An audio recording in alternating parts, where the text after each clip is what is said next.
1:08. Buenas noches, amigos. Buenas noches a todos, que estéis disfrutando, imagino, este fin de semana largo en la Comunidad de Madrid. Qué mejor momento para conectar con la radio como soporte para viajar en el tiempo.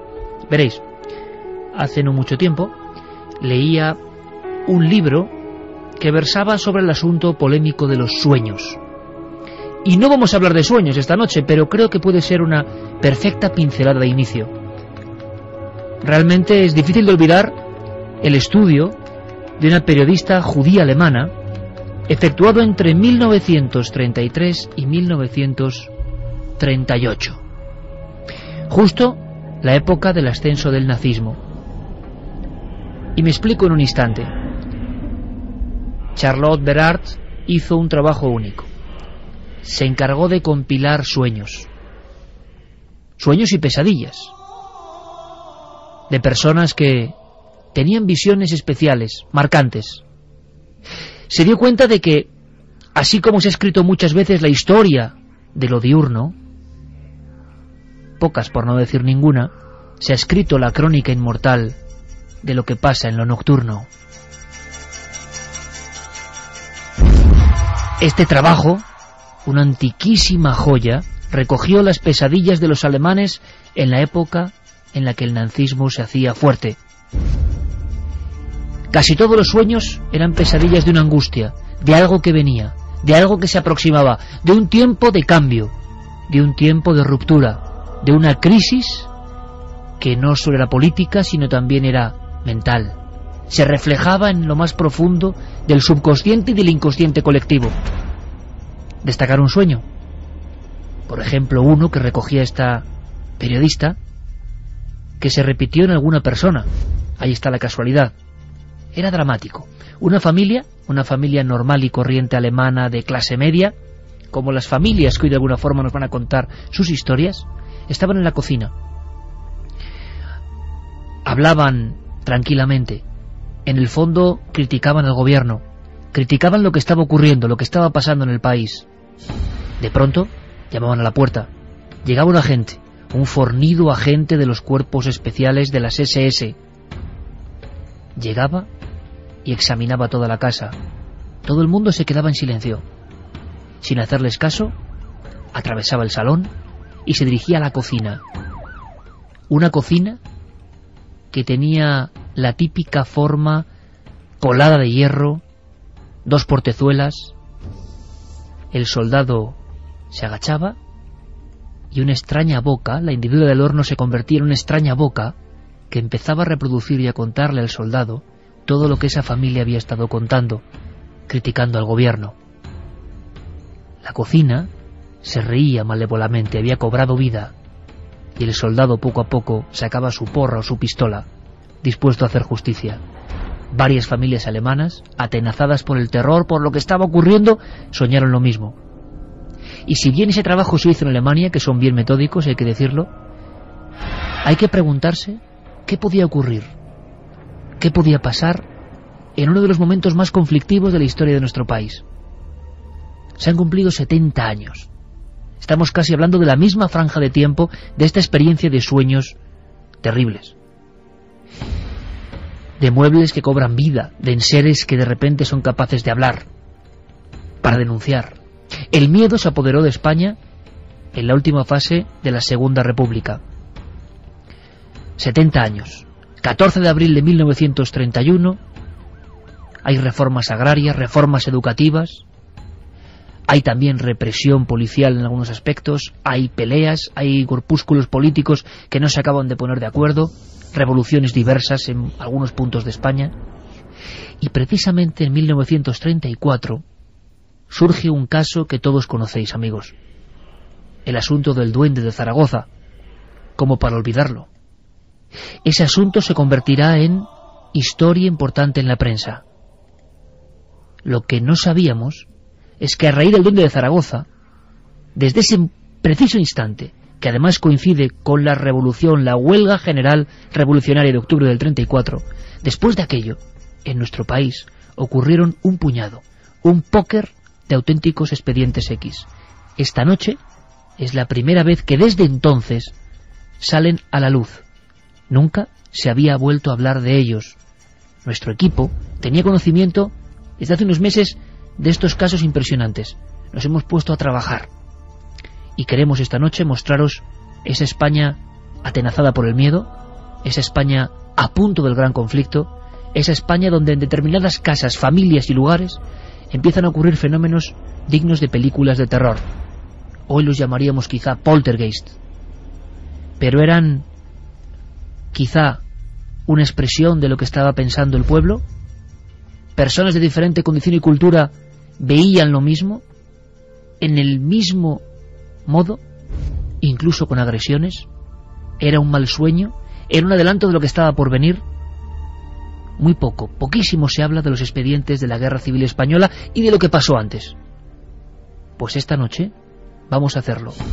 Casos con nombres, apellidos, intervenciones policiales, intervenciones eclesiásticas, intervenciones científico-médicas. Todo eso pasó en nuestro país, pero la guerra lo sepultó, la guerra lo condenó al olvido. Esta noche lo desenterramos.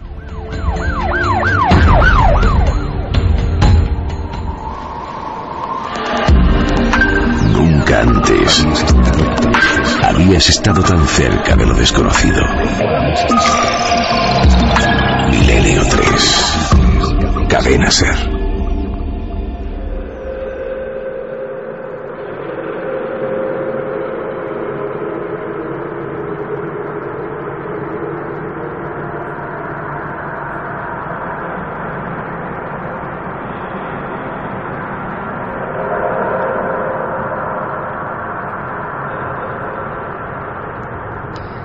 Toda España, toda la vieja piel de toro recorrida por misterios.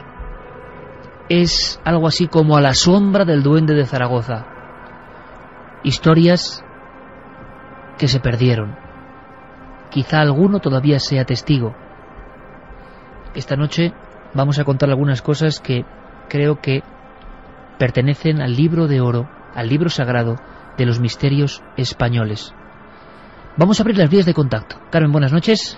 Buenas madrugadas, Iker. Y además hoy, de una forma especial, que la gente de algunas redes sociales esté muy atenta porque vaya contraste, ¿verdad? 70 años, estamos en esa efeméride de la Segunda República Española, guardó muchísimos misterios y vaya nexo con casi el futuro del presente, ¿no?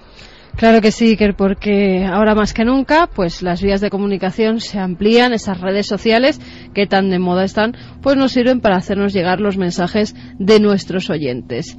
Facebook y Twitter, la nave del misterio en ambas, que vayan poniendo sus preguntas, que vayan poniendo también a lo mejor sus recuerdos, porque habrá gente que nos escuche que haya vivido estos fenómenos o que le haya contado su abuela o su abuelo lo que pasaba en la casa que había justo al lado. Y también nuestro email, milenio3@cadenaser.com y en www.cadenaser.com. Como siempre, segundo a segundo, pueden ir dejando sus mensajes y los iremos leyendo. De nuevo, Iker, vamos a sortear 3 ejemplares de libros. Se va a acercar la Feria del Libro, ¿verdad? Y nosotros siempre estamos con la literatura. 3 novelas, El legado del Valle, Caminarás con el sol y Si a los 3 años no he vuelto. ¿Y la encuesta? Sí, atentos amigos, iba a decir, porque Guillermo León creo que ya tiene en tiempo real casi la encuesta sobre un tema que iba a ser protagonista. La tiene. Debate de la semana en Milenio 3. Pueden ir votando en ikerjimenez.com. La pregunta, ¿qué son los poltergeists? ¿Un fenómeno humano o un fenómeno extrahumano? Por el momento gana el último, 61,3%. Santiago Camacho, buenas noches. Buenas noches, Iker. El maestro Santiago Camacho va a hablar de cosas que son muy importantes. No solo vamos a desentrañar estos casos concretos, estas pequeñas joyas, sino que hay que saber qué pasó con la Segunda República y el espiritismo. Personajes importantísimos de nuestra historia pertenecieron a grupos espíritas. ¿Hubo represión al espiritismo? ¿Es cierta la conexión entre la anarquía y el espiritismo? ¿Cómo es posible que en un país que había dado la espalda oficialmente a lo mágico, lo brujeril, lo religioso, lo sagrado, se empezaran a producir estos fenómenos? ¿Era una respuesta psicológico-psíquica a lo que estaba pasando? ¿Qué opináis? Todos preparados, amigos. Noel Calero en la nave de los sonidos, desde luego. Carlos Largo, Fermín Agustí, Este equipo ha intentado trabajar con compañeros como Pablo Villarrubia, Nacho Ares, como nuestro compañero Paco Pérez Caballero. Han estado en diferentes lugares. Y esto es lo que nos han traído. Facebook y Twitter, lo sabéis, ya preparados. Conexión entre el pasado y el más absoluto presente. ¿Dónde comenzamos? Cataluña.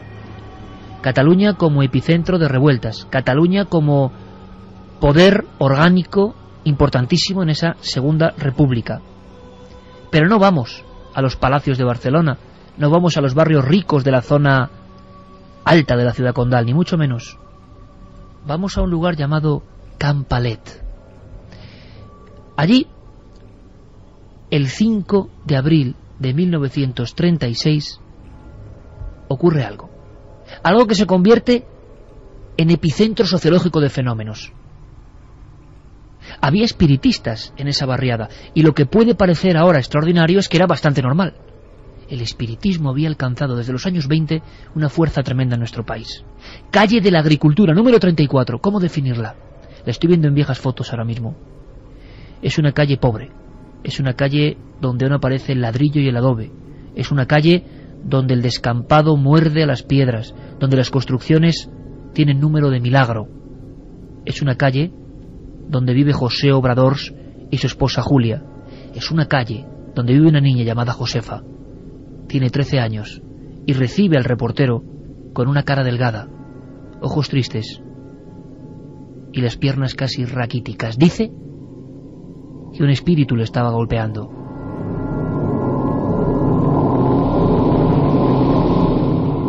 Algo pasaba con esta muchacha, con Josefa Obradors, que se convirtió en poco tiempo en la niña embrujada de Campalet. Ella señalaba al reportero de la publicación Crónica un montón de piedras. El padre, asustadísimo, santiguándose, pacientemente les había recopilado en un rincón, no del huerto, sino de un minúsculo jardín adosado a la parte trasera de la casa.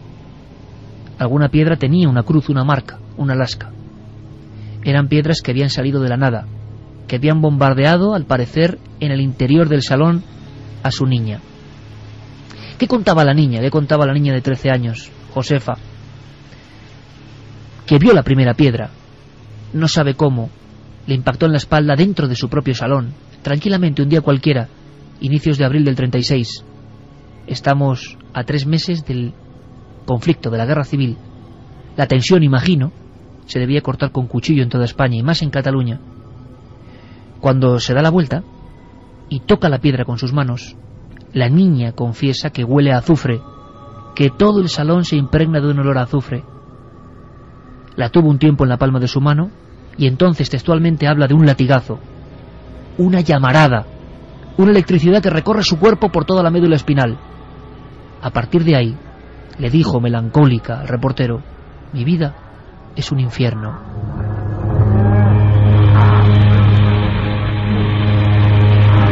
El padre José estaba muy preocupado. Habían pasado varios médicos. La policía había hecho guardia en su casa. Estábamos ya ante un expediente X. Hubo declaraciones ante la comitiva de la autoridad, redactadas incluso con vieja máquina de escribir, portátil, llevada hasta ese pequeño jardín. Hubo toma de muestras de esas piedras. Nadie sabe dónde están. El padre, y esto determina perfectamente el clima social, les decía a los policías, yo no voy a mítines, ni soy mala persona. No comprendo por qué alguien nos quiere tan mal. Un día esta niña, la pobre niña Josefa Obradors, 13 años, nota que le golpean. Está comiendo en el mismo salón donde había entrado la primera piedra. Aparta las piernas, esas piernas delgadas, casi raquíticas. Varios doctores, como el doctor Luis María Tallers, se encargará de dictaminar que efectivamente aquello parecen heridas cardenales, algunas con punción, con sangre. Dijo en su informe, otra pieza de este expediente X que sale a la luz, que parecían golpes durísimos de una bota con puntera reforzada. La propia madre, estando en la cocina, Había escuchado varias veces y nadie en la casa como alguien le llamaba, pero es que era la voz de su propia hija, la voz de la niña Josefa, que sabía que estaba en la escuela y que sonaba en un pequeño cuartito, una especie de pequeña alacena próxima a la vieja cocina. Mamá, mamá, se acercaba y no había absolutamente nadie.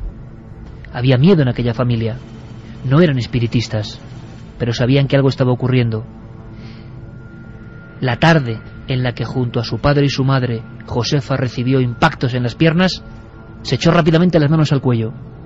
Lo que dijo al doctor es que había notado cómo 2 manos grandes de hombre se acercaban a su tráquea, la restrajaban casi hasta asfixiarla, la dejaban sin sentido. En uno de los episodios, los padres comprobaron que el rostro estaba cianótico, azul, que había perdido todo contacto con el aire. Esa niña estaba siendo violentada por algo y nadie lo podía entender.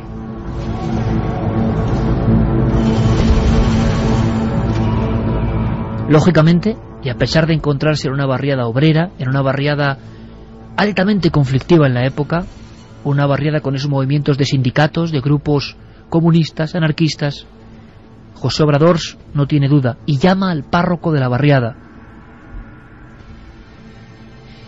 Mosén Cusidó llega a la casa, entra por el pequeño salón, al final, junto a una mesa, se encuentra la niña. Y según cuenta la prensa y declara él mismo, la mesa se mueve y golpea al sacerdote, como echándole de la casa. Después, casi en la entrada, desde el cuarto de la propia niña, donde habían seres viejos porque allí nada se tiraba, un carricoche o cunita con ruedas, casi oxidada, que aún estaba allí reposando, salió del pasillo, embistió al sacerdote y lo echó fuera. El párroco dio orden y acta de información a su superior,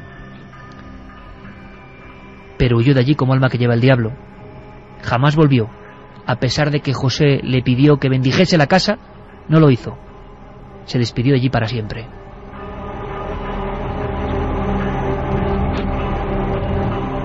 Embrujamientos en 1936, decía la prensa, como algo imposible. ¿Cómo era combinable la Segunda República, las reformas en educación, la reforma agraria, la liberación, vamos a decirlo así, de la mujer, la obtención de algunos derechos importantes, básicos, el aire o pátina de modernidad, con el rebrote, porque como vais a ver esta noche no fue solo un caso, de este tipo de vuelta a la España más atávica y más ancestral? Al mismo tiempo que huía el sacerdote, el hombre de Dios, llegaba un extraño espiritista o curandero, y lo hacía con una recomendación que se llevó a rajatabla, una recomendación que nos expresa cómo estaba el asunto del espiritismo y las creencias en esa España hace 70 años. Dijo que no había otra forma, que era un difunto que atormentaba la casa y a esa niña por algo, que estaba adosado a la espalda de esa niña. Había que comprar un bofe de cordero, una víscera de cordero, había que cocerlo durante unas 6 horas, había que ponerlo junto al único reloj de la casa, y la niña con un puñal o navaja tenía que atravesarlo tantas veces como pudiera hasta que las campanadas dejaran de sonar. Era la única forma, según este extraño personaje, de desembarazarse del embrujamiento que asolaba la pequeña casa, calle Agricultura 34, de Can Palet.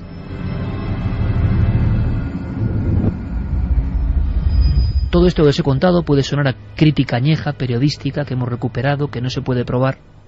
Nuestro reto, el reto de este equipo de Milenio 3, era examinar los expedientes X españoles, ver qué podíamos arrancar, ver si podíamos lanzar una especie de nexo de cable con ese pasado tan rico en hechos, tan lleno de fotografías, de datos, de documentos, de nombres. Y hemos encontrado sorpresas. Personas que hablan, personas que estuvieron allí, personas que, por increíble que parezca, vivieron esos hechos. Neus es una de ellas, una de las amigas de Josefa Obradors que aún vive. Casi con respeto para esta buenísima mujer, hay que hablar de arqueología del documento. Con 90 años prácticamente a la espalda, recibió a un miembro de nuestro equipo, a Pablo Villarrubia, y con una lucidez que solo es posible en quien ha vivido de verdad el misterio, quien ha presenciado cosas increíbles, empezó a recordar. Muy cerca de la propia calle Agricultura, apenas 2 portales más allá, la buena de Neus repasaba en su memoria un auténtico expediente X sin resolver en España. Se acordaba perfectamente de su amiga Josefa y se acordaba de aquella casa. Me acuerdo un poco porque íbamos como críos, entrábamos a la casa y veíamos las sillas que iban contra la chica y la mesa, se me tumbaban la mesa y que caían las sillas así encima de la chica. Pobreta, se estaba asustada viva. Es que lo hacían cada momento. Cuando entraba por su casa, todos los muebles iban contra ella.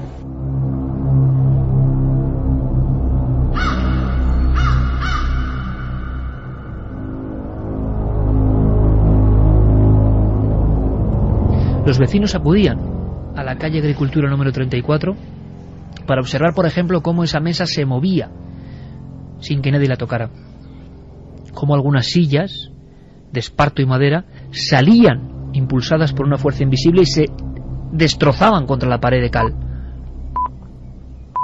Ya no eran las primeras piedras las que empezaban el enigma, sino que toda la casa parecía haber cobrado cierta vida. ¿Y por qué? ¿Quién quería mal a la familia Obradors? Muchas viejas ancianas brujas de la zona de Tarrasa aseguraban que eso era una especie de ahogamiento, de maldición. Así se interpretaba. Pero desde luego los periodistas, los médicos, los psiquiatras no podían creer en todo esto. El primer reportaje, lo tengo en la mano, llega el 19 de abril de 1936. Lo firma Trillas Blázquez, uno de los míticos reporteros de Crónica. No se cree nada. No puede creer. Hay un diálogo impresionante entre este hombre y el padre. Le pregunta el periodista: José, ¿usted aún cree en brujas y en fantasmas? Y José, pálido, sudoroso, como un hombre desmejorado por lo que está viviendo, responde: usted también creería si hubiera visto lo que hemos visto nosotros.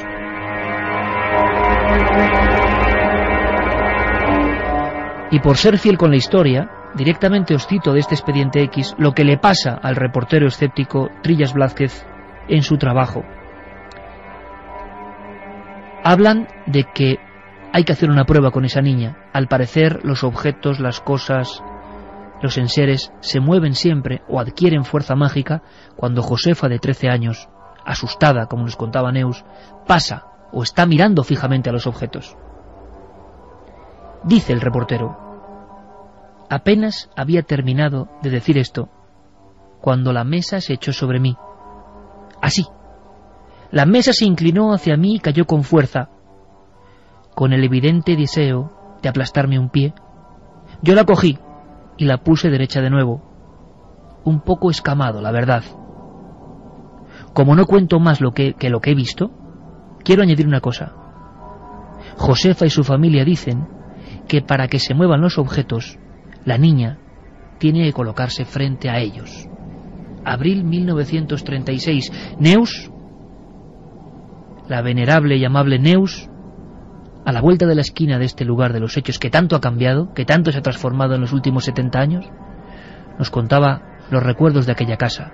No es que Josefa hiciese trucos de ilusionismo, no es que Josefa tuviese que concentrarse o que solo a determinadas horas pasaran cosas. Durante un tiempo, prácticamente tocando ya a la Guerra Civil Española, los objetos se movían delante del vecindario. Los vecinos, de condición humilde, miraban por los ventanucos, incluso dentro de la casa, y aquello se había convertido en una especie de primitivo cine del misterio. Neus era una niña, evidentemente, pero nunca podrá olvidarlo. Mucha gente fue allí, madre mía, si era un paseo eso. Todo el mundo iba a la casa esa a ver lo que pasaba.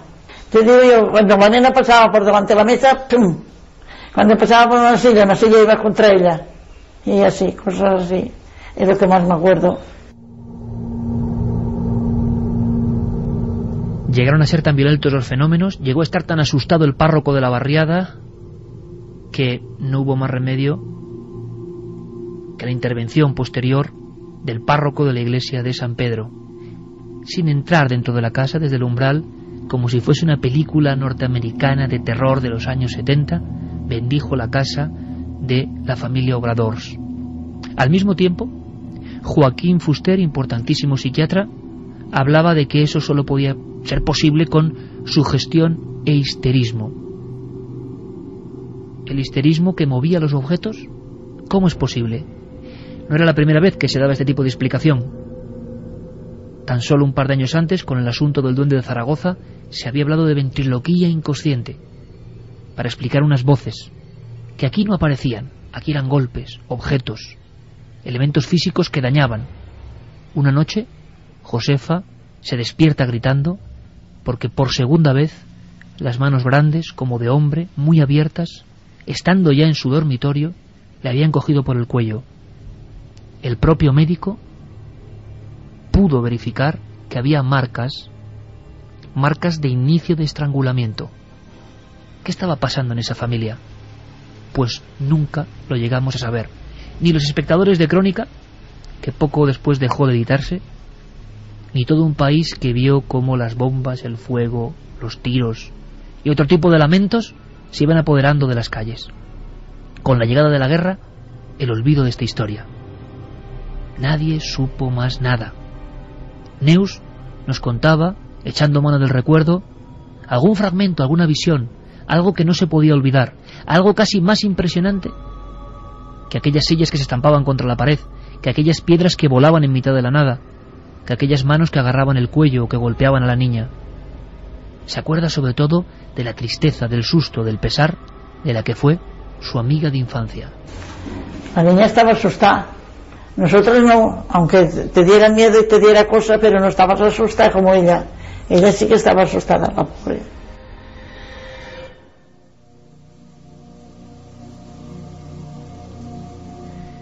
Esta es solo una historia.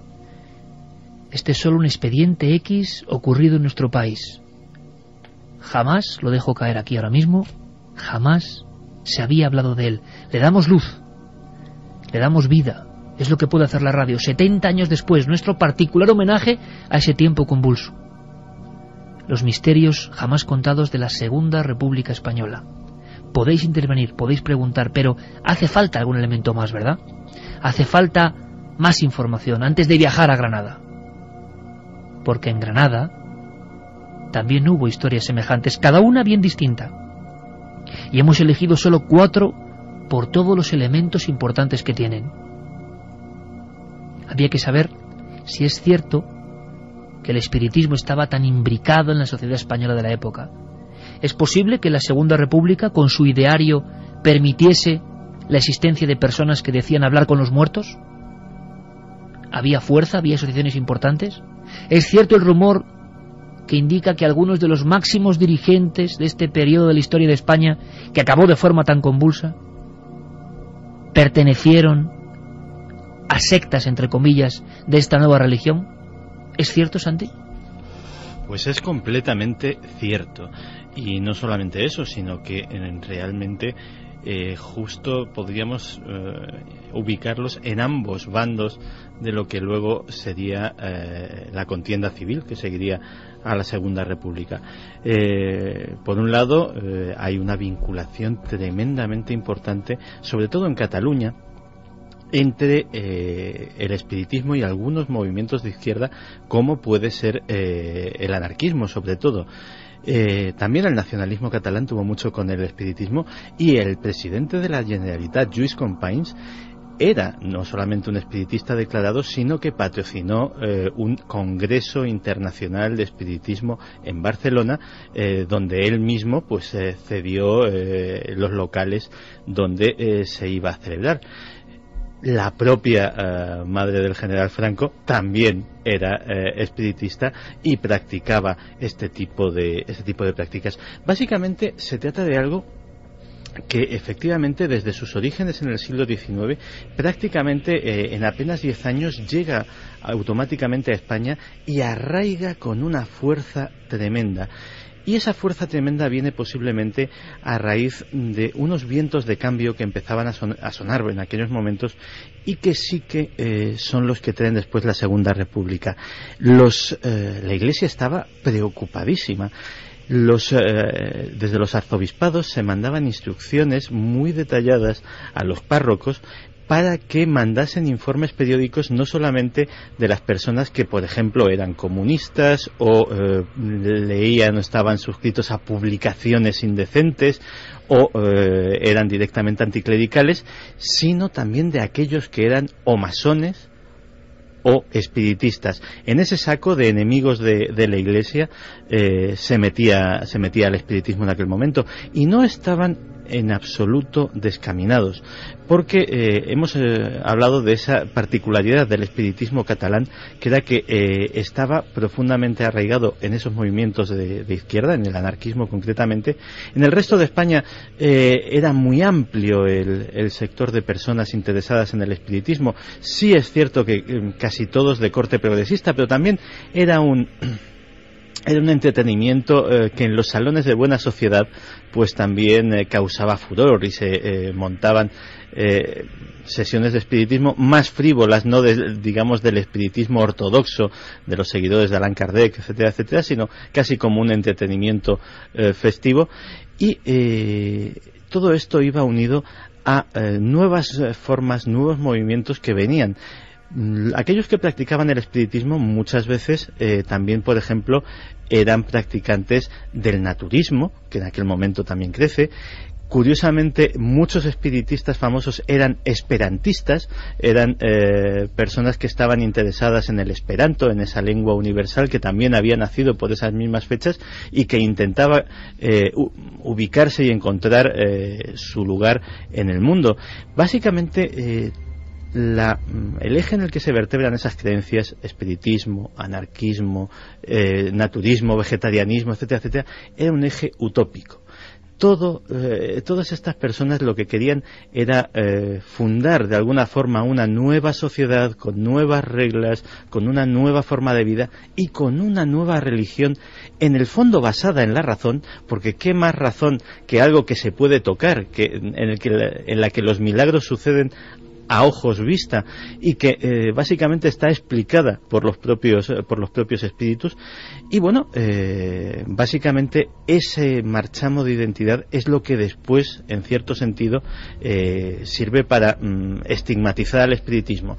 Las mismas leyes y las mismas directrices que se montan para desactivar, saquear, quemar los archivos, encarcelar a sus líderes contra la masonería, son las mismas que se aplican contra el espiritismo. Había centenares de grupos espíritas en España. Simplemente en Cataluña, que era donde estaban muy censados, había solamente 120. Multiplica por el resto de España y podrías superar el millar.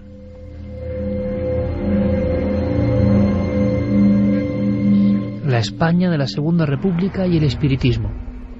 ¿Qué pasaba en esas sesiones? ¿Cómo fue la represión? ¿Más personajes importantes? ¿Qué pasó con la guerra? ¿Qué pasa con los espiritistas en guerra?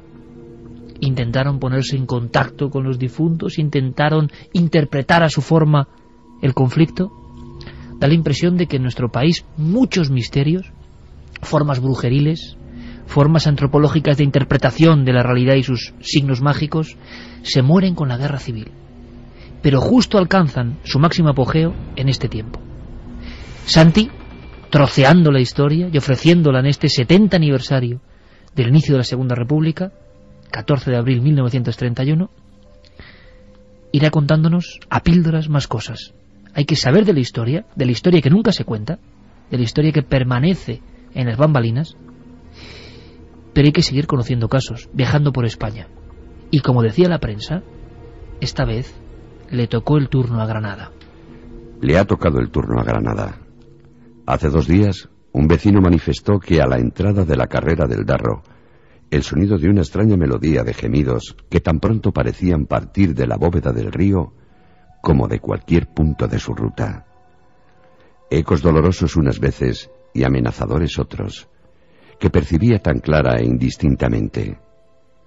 A medida que avanzaba en su camino, y cuando ya faltaban pocos metros para alcanzar la puerta de su domicilio, un aullido terrorífico que nada tenía de humano le hizo pararse en seco.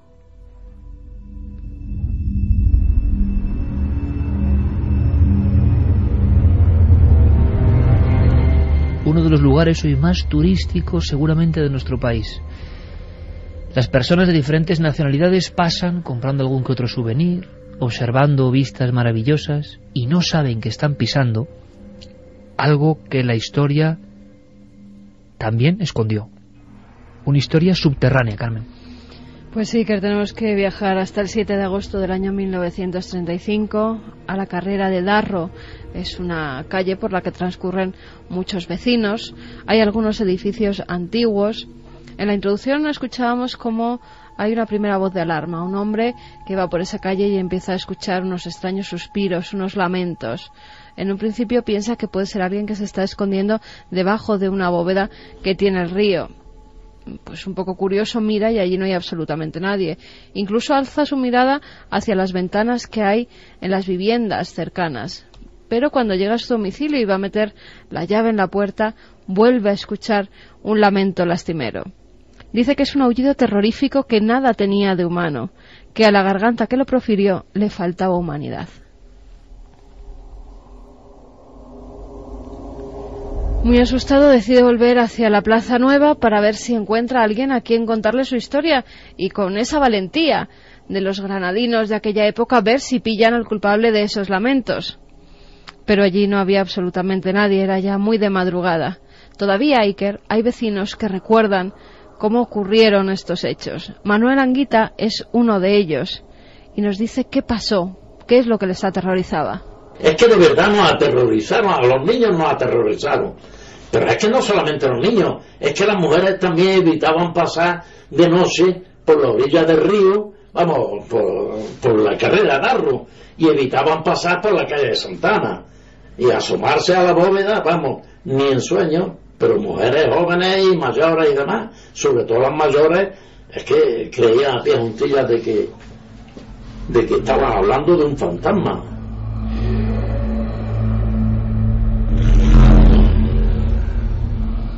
Parecía que después de esos lamentos de madrugada, ese duende, ese fantasma, pues se daba en la cita a una hora fija, a las 9 de la noche. Todo el mundo decía que a esa hora escuchaba sus lamentos, incluso mucha gente ya a partir de las 8:30 no salía de su vivienda, porque les asustaban mucho esos llantos, a veces además palabras que no llegaban a comprender. Lo escuchaban bajo el arco de la bóveda del río, en la esquina de la iglesia de San Pedro y también en diversos puntos de la carrera del Darro. Luis Arostegui es bombero en Granada hoy en día. Nos habla de esa bóveda del río y de las tradiciones antiguas que había precisamente en esas aguas y por qué se construyeron esas bóvedas.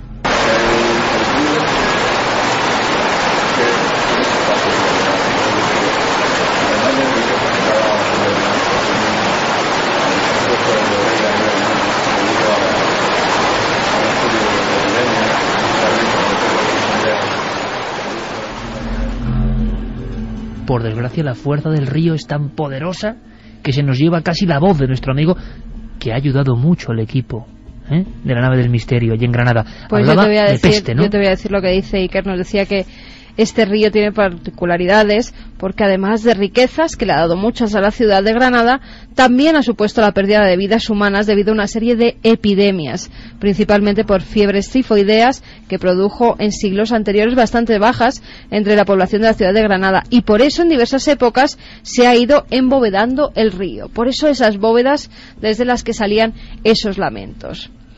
Pues bien, fíjate, llega hasta tal punto la psicosis que hay entre el vecindario que la policía y la guardia de asalto hacen una batida. O sea que otra vez tenemos lo mismo. Fuerzas de seguridad del Estado, entonces de la Segunda República Española, que intervienen ante un misterio. Sí, registran el río, todas las bóvedas, las orillas, los árboles cercanos y también las casas. Incluso llegan a registrar la casa del cura, donde no encuentran nada extraño, y también la sacristía. Pero ese cura asegura que él no ha visto duendes de ninguna clase, solo lamentos muy profundos que hacían estremecer de terror, y que tampoco se escuchaba a determinadas horas, que solo en puntos muy concretos. que tan pronto se escuchaba la lamentación del llanto o el dolor de una persona como adquiría feroces gritos de animal salvaje. Esas son las palabras del propio sacerdote. Vuelve a coincidir con transformación de un grito que puede parecer algo humano al principio y que se transforma como en alarido después. Exactamente. Además no sabían lo que pasaba, lo que sí sabían es que eso se seguía escuchando, que cada vez era más gente la que se reunía para ver si daban con ese fantasma, con ese duende. Algunos pensaban que era una persona, otros en cambio decían que era algo sobrenatural. Y mientras tanto la prensa poniendo fotos a toda portada de decenas, cientos de personas junto a esa bóveda de Granada y titulando algo así como después del duende de Zaragoza llega el duende de Granada. Pero de estos casos no hemos sabido absolutamente nada. Nunca. Se pensó que el duende, dijeron, podía ser un perro que estaba enfermo. Además lo vieron cerca del río. Los servicios municipales sacan a ese can del margen del río, pero tras llevárselo continúan los fenómenos. Los reporteros del Mundo Gráfico siguen investigando y van hasta la taberna. Allí se encuentran con una historia fascinante. Su dueño les enseña los subterráneos del local que se sitúa en la carrera de Darro en el número 23. Dice que los acompañe, que les va a enseñar una cosa y les va a decir quién es el fantasma. Allí entran los reporteros de Mundo Gráfico y están flanqueados por 2 columnas que son de mármol. También hay un gran pasillo, dicen que más de 7 metros, y acaba en una pared con una reja y no saben por qué. Todo eso debajo de la mítica carrera del Darro ahí en Granada. Exactamente.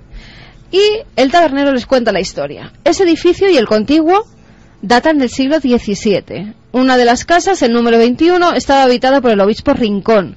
Y en el 23 había un convento del Santi Espíritu, donde había una congregación de religiosas. Bueno, esos 2 locales se abandonan en el siglo XX y son comprados por una familia andaluza que tenía una hija muy bella, y el otro, la casa de al lado, la contigua, pues por un joven madrileño que al parecer se había enamorado de esa chica.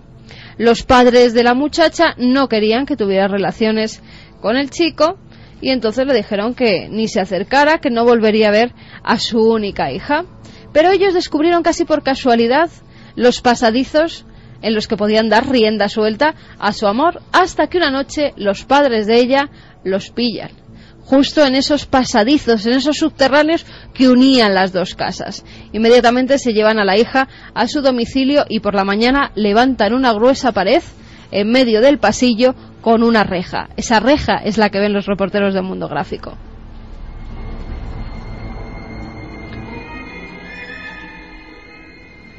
Pero ahí no acaba la historia. Él, no pudiendo ver a su amada, a los 3 meses, justo al lado de esa reja que tan buenos momentos le había dado, esos pasadizos, ¿verdad?, donde se encontraba con su amada, pues decide quitarse la vida.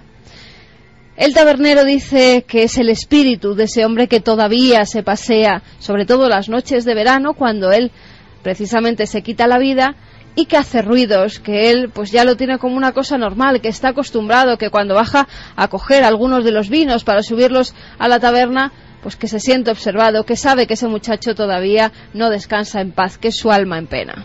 Comienzan los testimonios que van recogiendo esos hombres, incluso vecinas que aseguran que han visto al duende. Es un extraño personaje. Una de esas vecinas escucha una noche como si alguien lanzara piedras al río. Otra vez el mismo efecto de las piedras. Ella se levanta y empieza a observar desde su ventana el río Dauro. Dice que lo que ve la deja tan impactada que hasta llega a desvanecerse durante unos momentos. Te leo literalmente lo que dice esta mujer. De una de las higueras saltó un animal rarísimo, especie de perro y mono, que caminaba en 2 pies y sacudía una cabezota enorme, con 2 orejas terribles, pobladas de pelos larguísimos. Yo no podré decir nunca si es perro, mono o qué clase de bicho. Al caer al lecho del río, produjo un chillido que no se me olvidará jamás.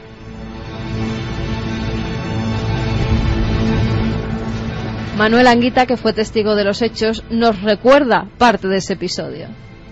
La gente que estaba apoyada sobre esa de río, sobre el pollete de río, de seguida se retiró allí porque se creían de verdad que era un demonio. Entonces decían que lo habían visto, unos decían que lo habían visto desaparecer por lo que es la bóveda del río, y otros que se había subido por la higuera dichosa, esa que yo he comentado, donde yo me caí, y que allí se había desaparecido, que parecía que tenía alas.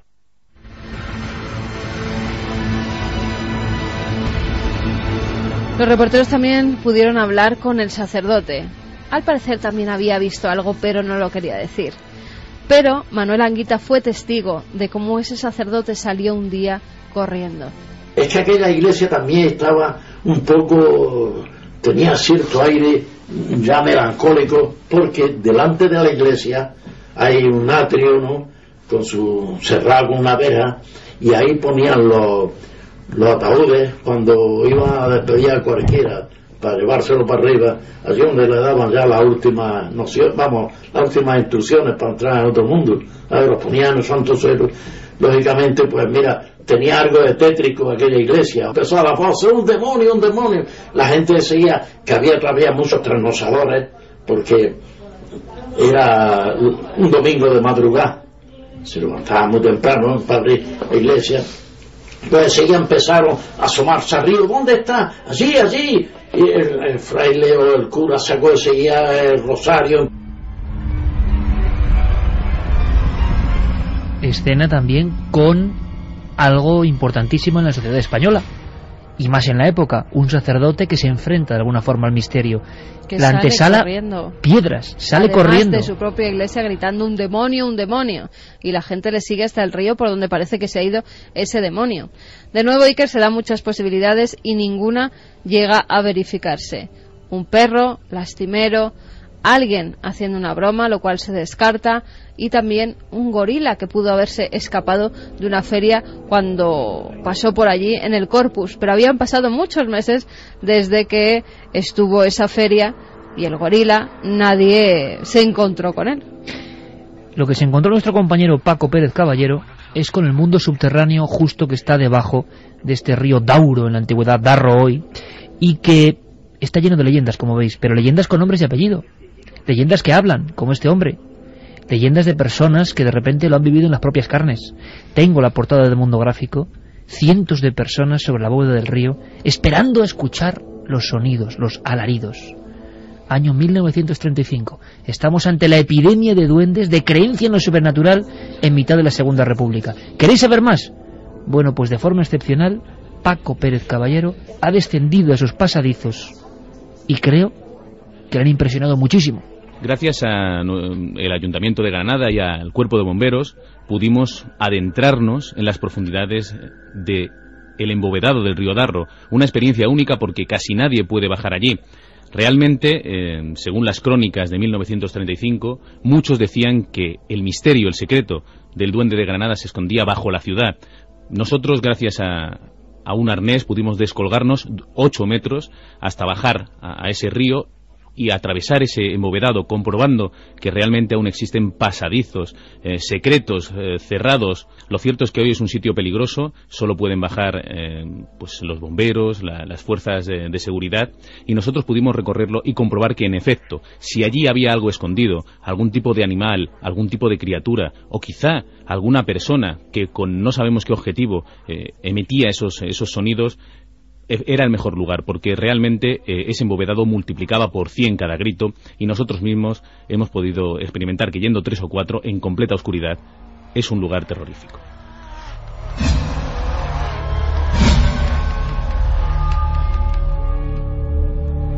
Los expedientes secretos de la Segunda República Española, con lamentos, casi como una profecía de lo que estaba por venir. Ahora la profecía, el adelanto es el de vuestras voces o mensajes, y además con las vías de contacto nuevas. Pues sí, que vamos con las preguntas, con las opiniones de nuestros amigos. Nos dice Francisco de Tenerife, la de cosas raras que se ven en España. La descripción del duende pone los pelos de punta. José desde Málaga, la canción de Medina Zahara, Llorando por Granada, cuenta este misterio o casi. Maxi dice que esta es la primera vez que nos escucha, que es de Uruguay y que nos sigue todos los domingos también en Cuarto Milenio. Pues muchísimas gracias. Nos han escrito, Iker, de París, de la India. hemos recibido desde la India algunas misivas, algunos mensajes, desde un montón de sitios, Venezuela, México, Argentina. Bueno, muchísimas gracias a todos los seguidores. Pilar Méndez nos dice: buenas noches. Sí, a mí me contaba mi abuela de un duende, un espíritu de Nuevo Mundo, o de Mundo Nuevo, en Málaga, de esa publicación. Pues a lo mejor hablamos de la abuela de Pilar Méndez dentro de un rato. No, a la vuelta. La abuela lo contaba. Pues a la vuelta vamos a hablar y seguiremos con los mensajes, con las comunicaciones. Nos quedan varios expedientes en este dossier especial.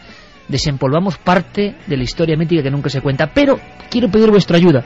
Precisamente que esté activo nuestra página de Facebook, La Nave del Misterio en Facebook, que está abierto Twitter, que está abierto el canal del correo electrónico normal y corriente. Por favor, es que encima estamos investigando otro tema que es muy tenebroso, con una escena tremenda. Ocurre en el cementerio de Manises, Valencia, en los años 60. Es una mujer siendo arrastrada por el suero por algo, ante presencia policial también. Estamos recopilando testimonios. Volvemos después de las noticias con toda la información, pero queremos saber, por supuesto, esta noche, si vosotros sabéis algo. Año 65-66, Cementerio de Manises, Valencia, será la segunda parte de este programa especial. La prensa en Málaga había centrado sus objetivos ni más ni menos que en julio de 1936 en una serie de sucesos realmente extraordinarios ocurridos a la misma sombra de la Alcazaba en Málaga. Mundo Gráfico lo contaba el 15 de julio de 1936, 3 días antes del estallido de la terrible, de la dramática Guerra Civil Española. Hablando de señales o de profecías, y aunque solo sea para agregar un poco de clima a esta noche tan especial, resulta que cuando el tiempo lo va permitiendo ya, solemos este equipo salir a la terraza, la maravillosa y mítica terraza de la cadena SER, que nos permite ver casi Madrid en la noche, en la oscuridad. Es un momento muy especial porque este equipo mira el horizonte y observa las luces, observa las nubes. Llevamos 11 años en la cadena SER, saliendo a esa terraza, en Milenio 3 y antes, con Roberto Sánchez. Y pocas veces, por no decir ninguna, recuerdo un cielo tan rojo desde aquí, tan rojo como el de esta noche. Un cielo como de señales, un cielo especial para hablar de los misterios de la Segunda República Española.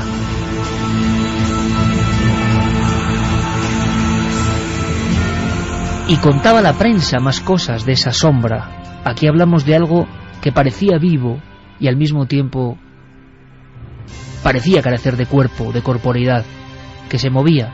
Nos recuerda esos incidentes con extraños seres en diferentes puntos de España, seres que parecen eso, la sombra de lo que fueron y que de pronto se cruzan en el camino, observan o hacen cosas anómalas que no comprendemos. Pero en 1936, otro retazo, otro recorte de esa prensa añeja en la voz de Carlos Cala. Cerca de 14 horas duró la pedrea invisible. A las 2 de la madrugada todas las casas estaban cerradas. Pero la sombra ha reaparecido, reflejada en el torreón, y alguien oyó entonces ruidos de cadenas y lamentos humanos. Algunos hombres se levantaron y los vecinos dispusieron descubrir al fantasma de una vez. Rodearon la casa temible del número 24. Subieron al tejado armados con palos, piedras y navajas y emprendieron su cerco. Otra vez una casa marcada, con un número. Otra vez un elemento exógeno que interrumpe la cotidianidad de un barrio, de una zona. Otra vez el deseo de los vecinos de seguir e incluso cercar, como en primitivas batidas, a ese extranjero desconocido que a veces no parece ni humano. ¿Qué pasaba en Málaga? Decía la prensa, la tenemos aquí encima de la mesa, directamente, en Málaga hay un fantasma.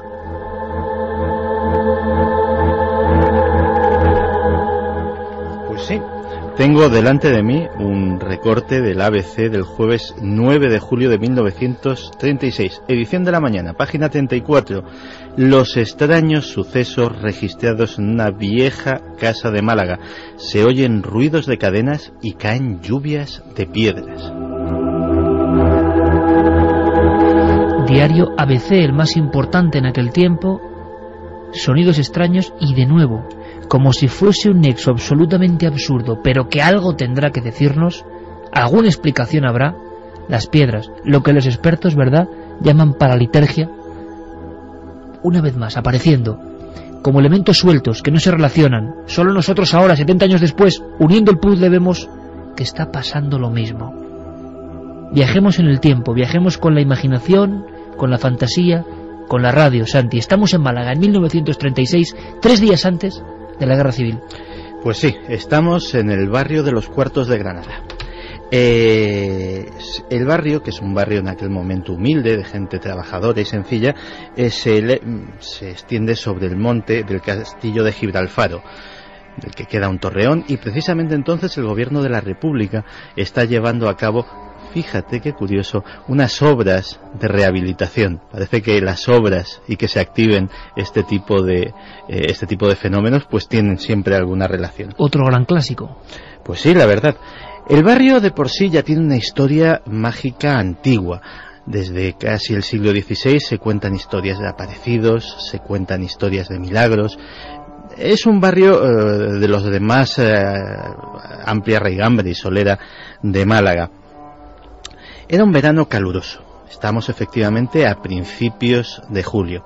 Y como en Andalucía y en buena parte del sur, la gente, sobre todo en aquella época que no había televisión, la radio apenas era cosa de ricos y no todo el mundo la tenía, pues el entretenimiento principal por la noche era sacar las sillas al portal, a la puerta de casa, y entablar animadas tertulias. Y de una de esas animadas tertulias volvía una mujer cuando en aquella noche de repente vio algo que le llamó poderosamente la atención, algo que la dejó muda, no de miedo pero sí de asombro, porque en el antiguo torreón del castillo vio recortarse una silueta. Al principio pensó que podía tratarse de algo que habían colocado, algún tipo de andamiaje, de polea, cosa de las obras de rehabilitación, y no le dio mayor importancia, hasta que fijándose vio que se movía. Y fijándose más aún vio que aquello tenía forma humana y se desplazaba como paseando inconsolable de un lado a otro del torreón. El problema era que la proporción entre lo que ella sabía que era el tamaño del torreón, había vivido allí toda su vida, y la sombra que veía, le decían que aquel ser, aquella persona, si le podemos llamar así, era gigantesca.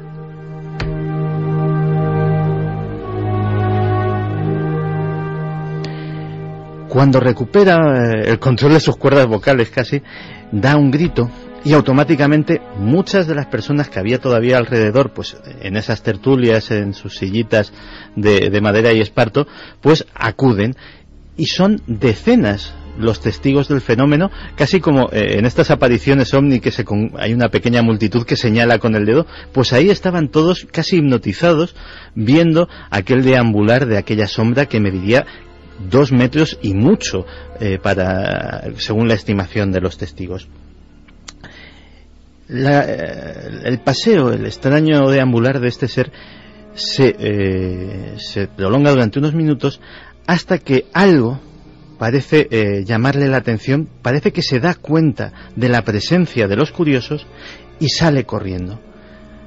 Hay un momento de desconcierto, pero el desconcierto es mucho mayor cuando en medio del corrillo cae una enorme piedra que pasa rozando y no le causa mayores daños de puro milagro a una niña pequeña que comienza a llorar inconsolable.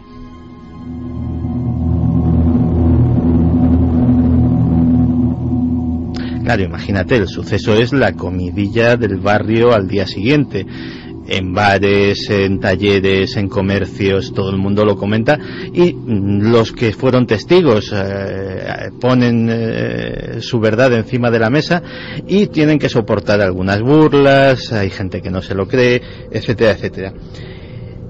Esa misma mañana, es decir, ya no estamos en la noche, cuando ya todo el barrio conoce la historia, comienza uno de los fenómenos, yo creo, más curiosos de los que he tenido conocimiento en todos estos años. Y es que comienza un verdadero bombardeo de piedras. Las piedras van cayendo con una...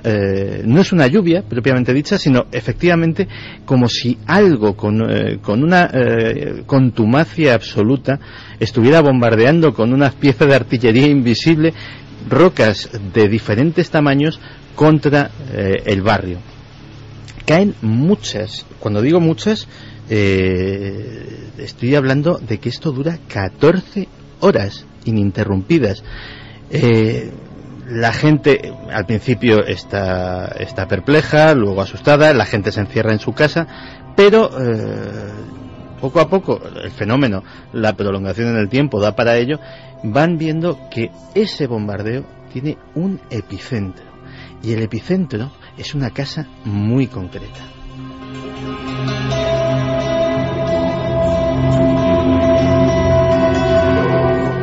La Casa de la Muerta, ni más ni menos. La Casa de la Muerta era una casa casi en el centro del barrio, que efectivamente había sido propiedad de una señora anciana, de un matrimonio, y la anterior dueña había muerto. Lo realmente curioso es que el viudo no pudo aguantar apenas unas semanas allí, porque no porque la pena inconsolable de la pérdida de su pareja pues le hiciera amargo el mantenerse allí, sino todo el barrio sabía que se había ido aterrado por algo, muerto de miedo, que había cerrado la casa, ni siquiera se había molestado en ponerla a la venta y había desaparecido. 14 horas de lluvia de piedras, ahí lo hemos dejado, múltiples impactados, 12 heridos, que se dice también pronto, y bueno, a las 2 de la madrugada la cosa se interrumpe en seco.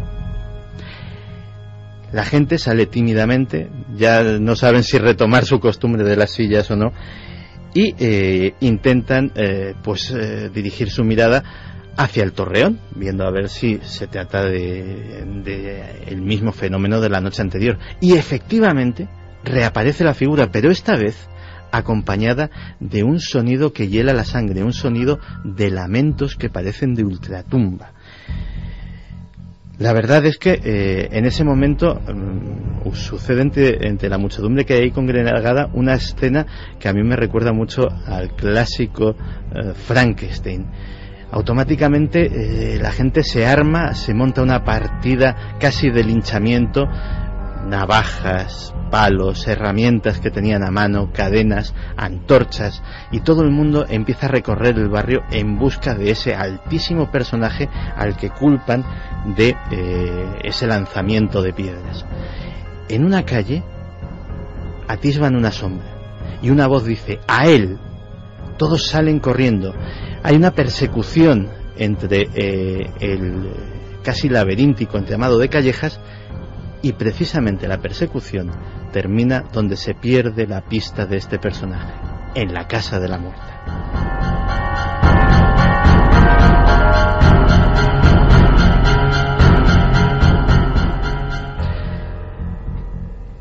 Así se queda la cosa, nadie se atreve a entrar, pero a la tarde siguiente vuelve a haber una nueva caída de piedras, y esta vez hay 3 heridas de cierta consideración. 3 mujeres, Rosario Ramírez, que estaba tranquilamente preparando la cena, dicen que una tortilla, y que en el patio de su casa, y que le cae una piedra en la cabeza. Lo mismo le sucede a la anciana Ana Ramfred, y también es herida de cierta consideración Dolores Ramírez.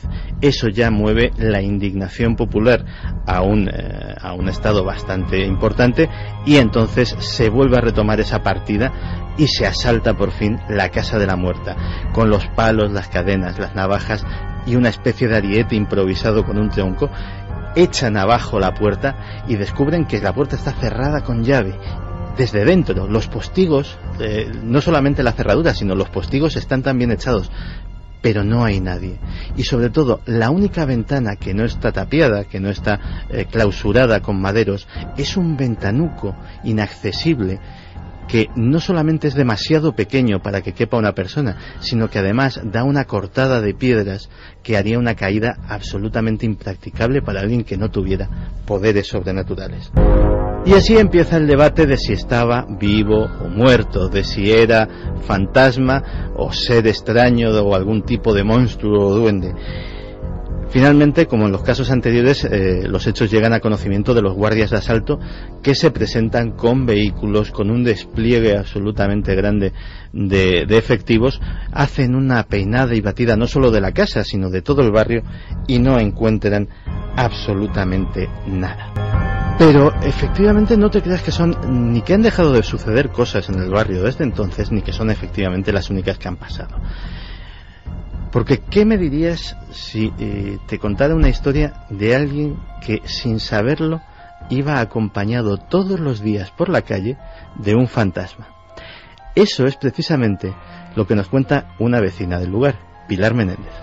Pues mi abuela me contaba que todos los días una chica que bajaba a la calle de Mundo Nuevo, pues todo el mundo la saludaba y le decía adiós, que iba acompañada más. Y claro, ella se sorprendía porque ella iba sola. Y ella siempre se encomendaba todos los días a las ánimas. Le ponía una vela y le pedía para que le fuera todo bien en el trabajo y todo. Y claro, como siempre veía de que todo el mundo la saludaba una vez y otra, pues estaba sorprendida, la verdad. Y hasta que un día, ya en lo que en la calle, se paró y le dijeron adiós, que bien acompañada, que te veo. Y claro, ella se dio cuenta de que efectivamente sería un alma del purgatorio que ella a los que se encomendaba. Y por último, incluso en la actualidad, nuestros amigos de toda la vida, los guardias de seguridad, también han sido testigos de este tipo de acontecimientos. Nos lo cuenta el también amigo de este programa, José Manuel Frías. Sobre todo en los últimos 15 años ha llegado a nosotros el testimonio de vigilantes de seguridad que han vivido pues situaciones terroríficas dentro de lo que es la Alcazaba de noche. Principalmente el oír sonidos de pasos, sonidos de voces en lugares donde no hay absolutamente nadie, porque la Alcazaba es un recinto cerrado y nadie puede acceder a ella. Y estamos hablando pues eso de oír voces extrañas, de oír ruidos, cuando se acercan al lugar no hay absolutamente nadie, pero la cosa no termina ahí. En algunas ocasiones estos vigilantes de seguridad han asegurado haber visto también en mitad de la noche como alguna persona, o lo que identifican como una persona, camina por algunos lugares, desaparece girando una esquina, pero cuando se acercan al lugar...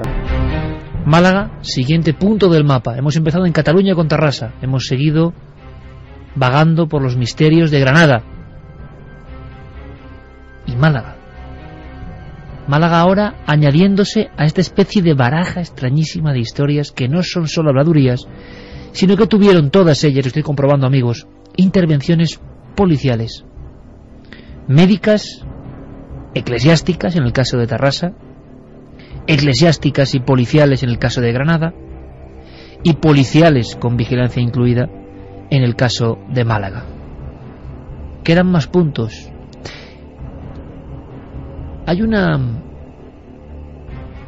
novela que a mí me impresiona mucho, la he recordado estos días, que tiene que ver con la famosa película de Pilar Miró, El crimen de Cuenca, tan célebre.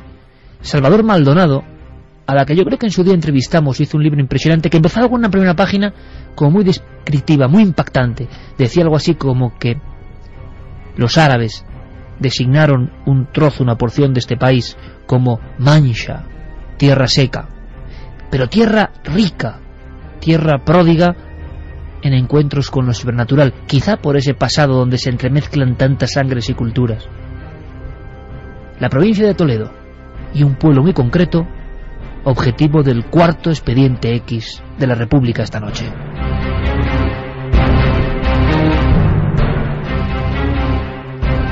En este caso nos vamos a Sonseca, 17 de julio de 1935.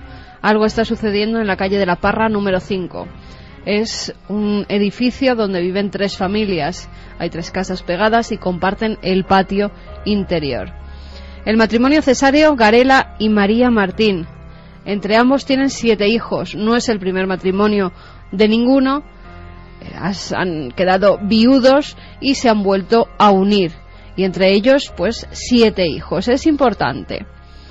Empezaron a notar que ocurrían cosas raras. María decía que un día estaban en la huerta, que ella siempre dejaba la cocina echada. Eran tiempos muy duros. La llave siempre cerrada de esa alacena donde guardaban la comida, el aceite. Cuando llega se da cuenta de que esa puerta está abierta. Dice que bueno, puede haber sido un despiste. Entra y ve que está todo revuelto. Hay huevos que están rotos en el suelo. 9, dice ella en el reportaje.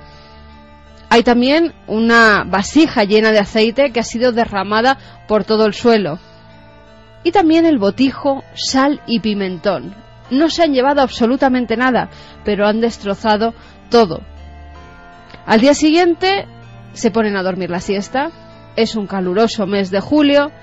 Todos están durmiendo. Y después de esa siesta regeneradora, se levantan. Y vuelven a ver que la cocina que habían dejado cerrada vuelve a estar abierta. Y de nuevo el mismo escenario.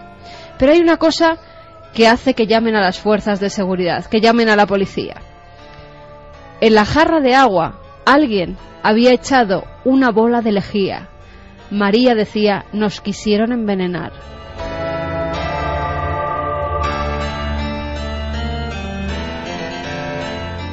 Denuncian los hechos y la Guardia Civil se presenta en su casa acompañados de un juez. Estando ellos presentes, y te voy a leer literalmente lo que dicen los reporteros, estando ellos presentes comenzaron a llover cosas y tiestos sobre nosotros. Caían por los 4 costados del patio y no sabíamos de dónde. Esto tiene mucho misterio. A un guardia civil le dieron en el tricornio con la tapa de un puchero que nos había desaparecido el día antes. Los guardias civiles registran los tejados, las habitaciones, las casas que hay alrededor y no descubren absolutamente nada. Es más, cuando estaban lloviendo esa serie de objetos sobre sus cabezas, no paraban de mirar para ver qué los arrojaba y nadie había en los alrededores.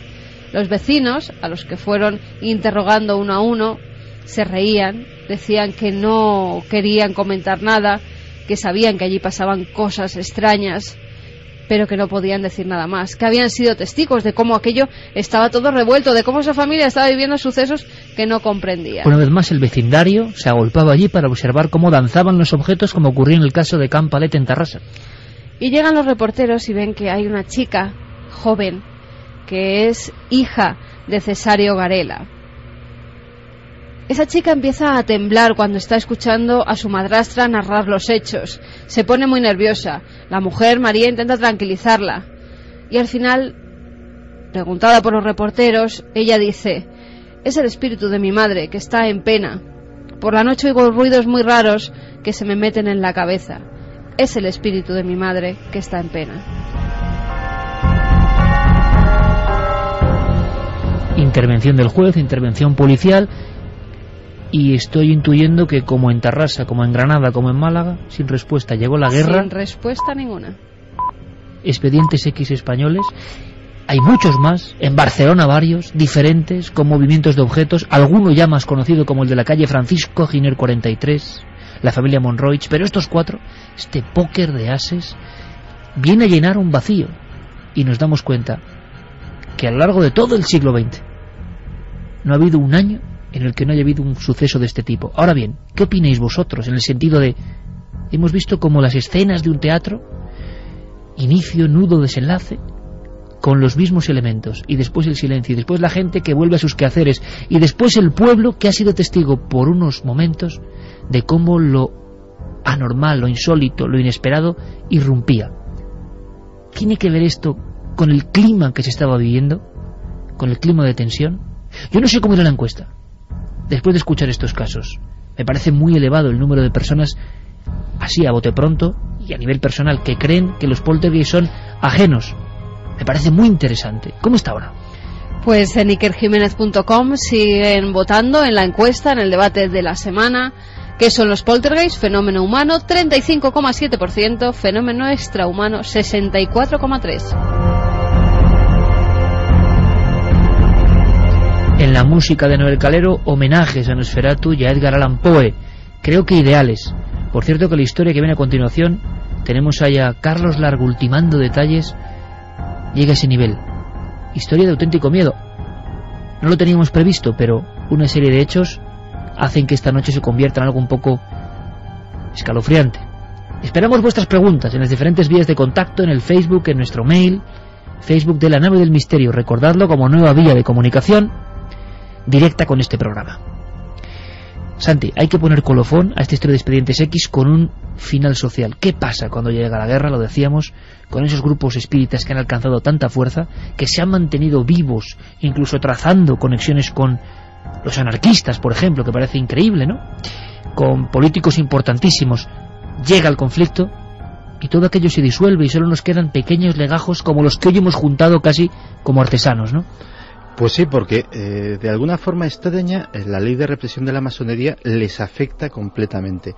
Y aunque efectivamente esa entrada de los soldados y de los policías en las logias masónicas, arramplando absolutamente con todos sus archivos, con los ficheros que no habían sido destruidos para detener a las personas que habían formado parte de las logias, etcétera, etcétera, eso mismo sucede con los grupos espíritas. Lógicamente, al tratarse de organizaciones mucho menos jerarquizadas y mucho menos compartimentadas, pues la detención de miembros es mucho menor, porque no hay unos registros, no hay ficheros, no hay delaciones.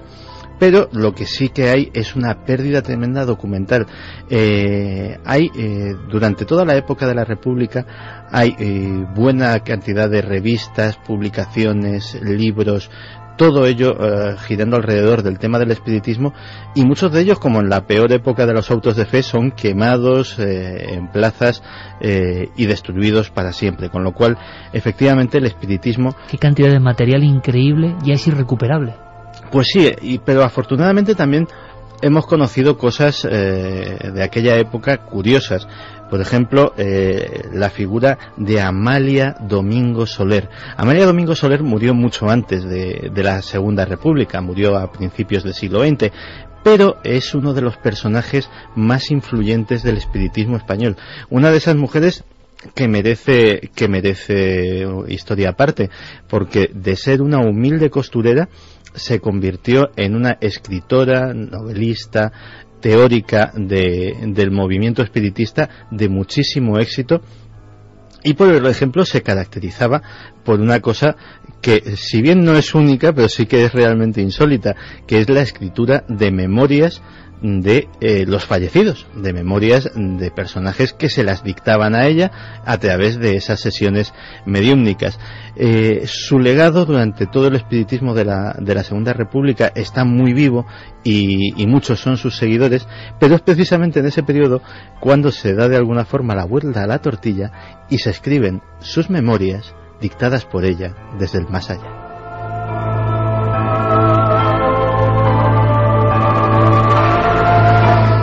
Dos y 34 minutos, esto es La Nave del Misterio, esto es Milenio 3 en la cadena SER.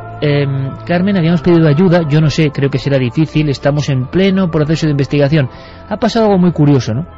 Fenómenos parecidos, que son el retrato de un tiempo, de un país, de un momento social. Empezábamos con esa leyenda de los sueños investigados en la época de ascenso del nazismo, como momento en que hay un shock. El nazismo gobernando de alguna forma, dominando los hilos de Alemania. En España gobernando la República, pero a punto de producirse el gran cambio. Momentos que ni siquiera podemos imaginar. También la guerra civil, a nivel de aniquilación, de desgracia, de tremenda maldad, de lo que significa una guerra y más civil, arrasó no solo con papeles, volanderos, sino con la memoria de muchas cosas. Creo que la labor que tenemos a veces es recuperar.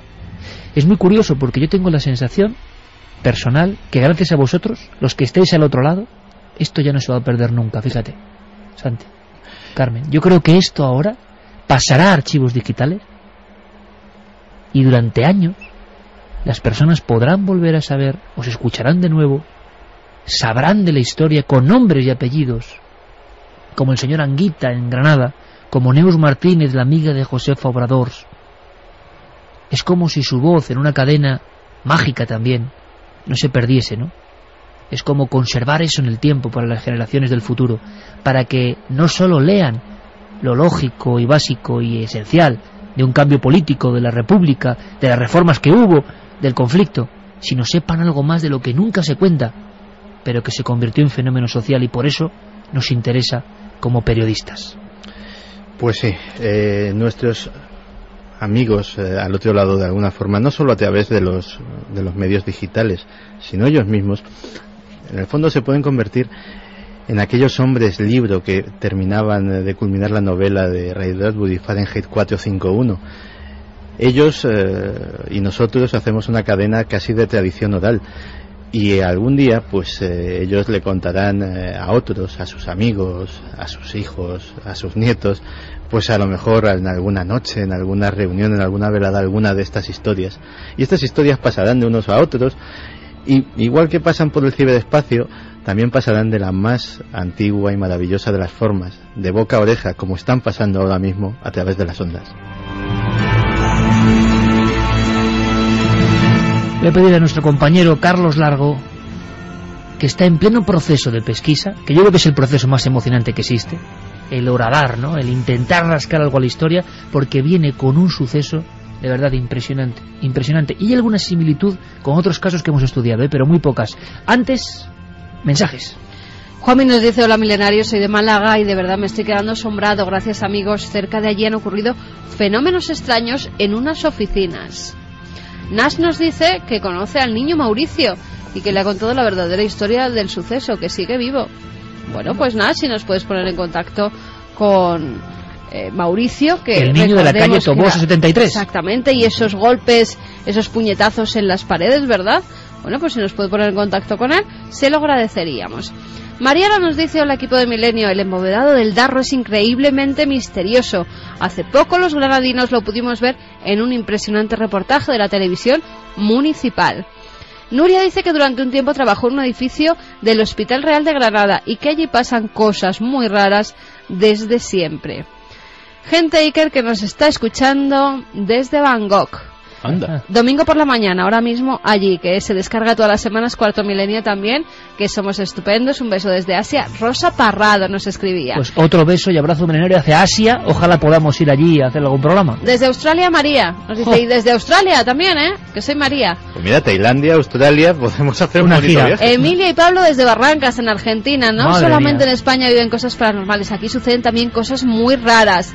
En Argentina también Fabián Bolea, en Santa Fe.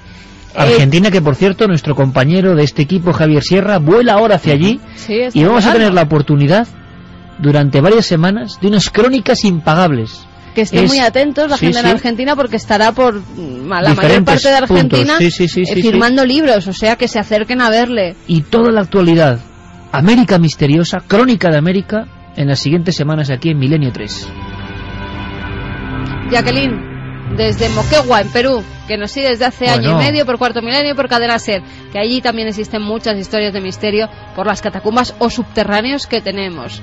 Pues sí, es un país muy misterioso. De repente es una visión internacional, ¿no? En A cuanto hemos través abierto el de Facebook. Twitter, que Samuel nos dice que es guardia, que está haciendo guardia en el Hospital General Universitario de Alicante y que nos está escuchando. Pues buena guardia a toda esa gente que vela por nosotros de noche.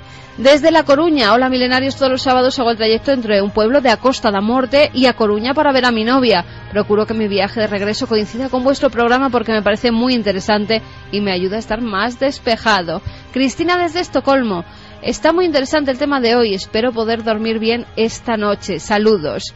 También preguntan si la familia de la niña no podía mudarse. La persona que habitó la casa antes pudo haber hecho alguna práctica de esa época. En esa época no sabían que llevar a cabo esas prácticas de espiritismo conlleva una serie de riesgos. Bueno, la mayoría de personas que hemos visto en sus casas yo creo que eran bastante humildes en general y las circunstancias sociales eran, pues lo estamos viviendo ahora, ¿no? De una crisis brutal, bueno, incomparable. Y eso pues hizo en la mayoría de los casos que nadie se moviese de sus cubiles o hogares, ¿no? Vamos a hacer una cosa. Había una persona desde Estocolmo que decía que igual no podía dormir, y esta historia es para no dormir realmente. Hay que analizarla muy bien. La escena, luego contaremos alguna historia con una monja, que yo es la única que recuerdo de cosa parecida. Vamos a ver, antes de presentar a Arturo, que es un amigo que vivía en el barrio de San Jerónimo, en Manises, Valencia. Esto ya no es la Segunda República, es 30 años después. Pero es que la investigación, que siempre tiene sus propias leyes, nos ha llevado a precisamente abrir la lata este fin de semana. Carlos, sin desvelar mucho lo que dice Arturo, nos llega de alguna forma informaciones sobre que ha ocurrido una estampa absolutamente imposible, increíble, de Edgar Allan Poe, de misterio, de miedo. ¿Cuál es esa estampa? Pues la estampa la vamos a describir brevemente. Una mujer en este barrio de Manises, en el barrio de San Jerónimo, es arrastrada inexplicablemente, rodeada de un montón de gente, de un montón de testigos, incluso la policía de la época, hasta la puerta del cementerio de Manises. Nos describía, en este correo electrónico que nos hacían llegar los oyentes, que pues era arrastrada por una fuerza que le impulsaba por el suelo, literalmente. Y vamos a conocer poquito a poco esta historia y vamos a ir desgranando más datos. Era eso, una de tantas historias, y por eso creo que es muy importante vuestra colaboración siempre. Hay una pregunta que siempre se repite, ¿no?, cuando me hacen entrevistas o a los miembros del equipo, ¿no? Oye, ¿cómo llega la información? ¿Cómo elaboráis esto? Bueno, pues son décadas ya, parece mentira, pero un par de décadas, trabajando lo que es trabajando, leyendo, documentándonos, y yo creo que todo el equipo hace lo mismo, estar muy abierto, muy presente, no solo a lo que ocurre en la actualidad, a lo que ocurre en el pasado, sino también a lo que las personas nos pueden facilitar. Y a veces pasa que esas cosas, como ocurre a veces en el misterio, se disuelven y no llegan a ningún lado. Y esta escena era tan fuerte por lo que vais a escuchar ahora,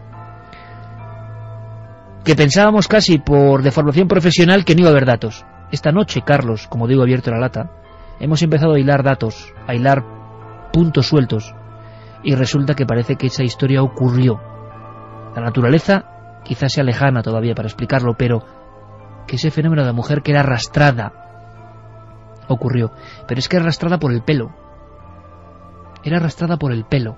Una mano le cogía el pelo, una mano que nadie veía, y el pelo cogía forma de punta y iba llevándole a alguien que no se veía, con testigos.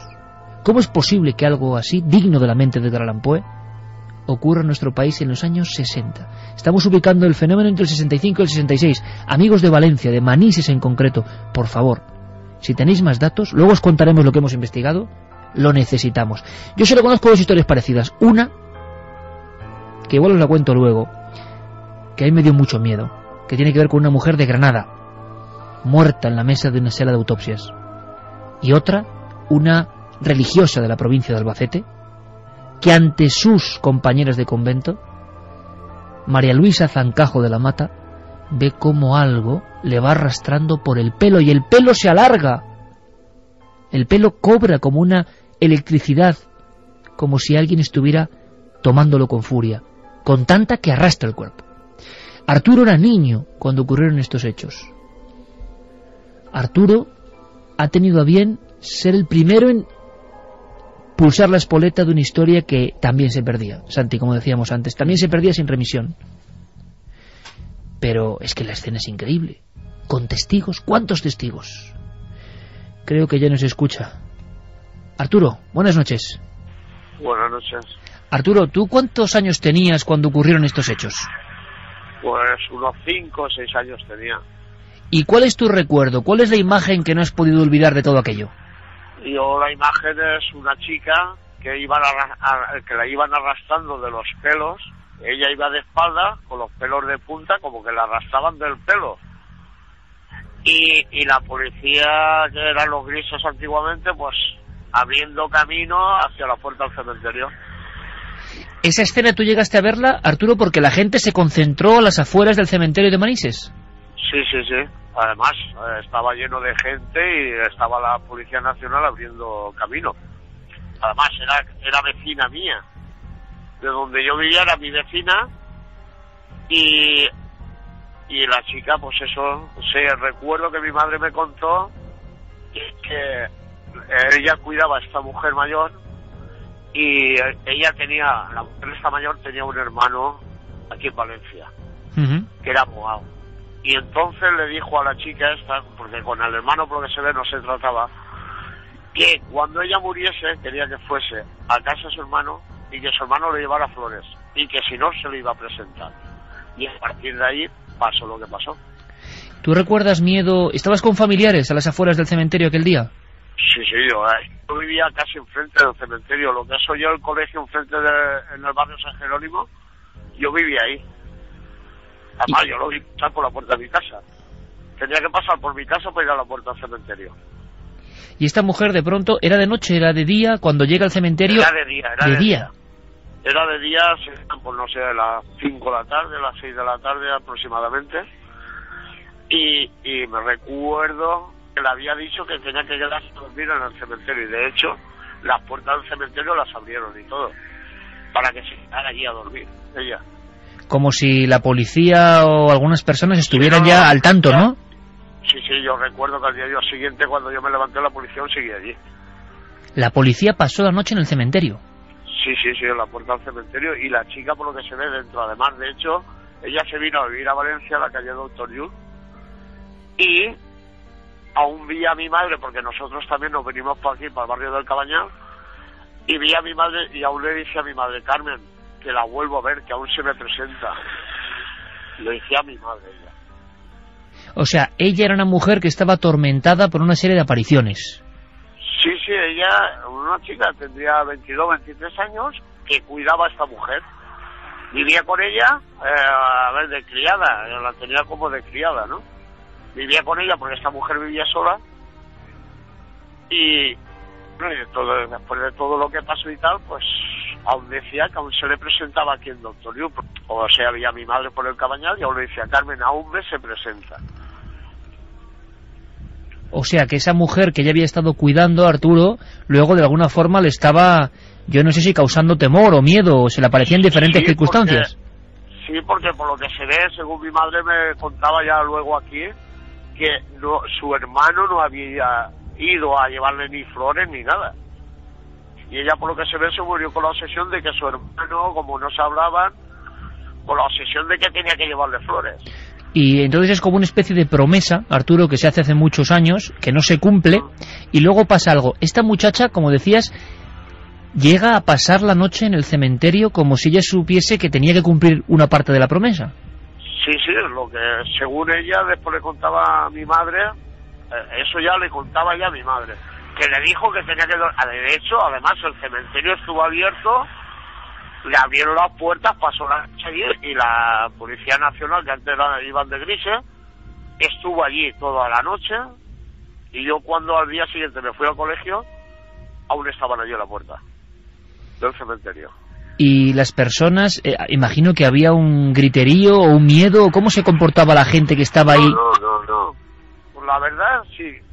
Así, a ver, yo era muy pequeñito, pero que yo recuerde no había griterío ni había nada. La gente miraba como si pasara una procesión. Y ya está la policía apartando a la gente, abriendo camino, hasta llegar a la puerta del cementerio. Y lo que todo el mundo recuerda es que esa mujer era como si alguien, a ver si lo podemos explicar bien, Arturo, para que todo el mundo que nos escucha ahora pues se lo imagine, como si le fueran tirando del cabello. Sí, no, el cabello, ella yo recuerdo que siempre iba con un moño. Y ese día iba con el pelo suelto, estirado, y se notaba que le estaban estirando el pelo y andando de espaldas, arrastrado por el suelo. Ella iba a rastras por el suelo. Arrastra y con los pelos estirados. Y arrastrando, Arturo, ¿llegasteis a saber hasta dónde o por qué? ¿Hasta alguna tumba concreta o algo? Sí, hasta donde estaba enterrada la mujer esta. De hecho, yo llegué a conocer a esa mujer. Era vecina mía. ¿Y quién era esa mujer? ¿Qué clase de facultades o de misterio tenía esa mujer, Arturo? Pues no lo sé, era una mujer pues normal. Y tenía una criada, una chica que la estaba cuidando. Porque ella estaba sola. ¿Pero era una mujer que tenía quizá algo que ver con brujería, alguna cosa extraña?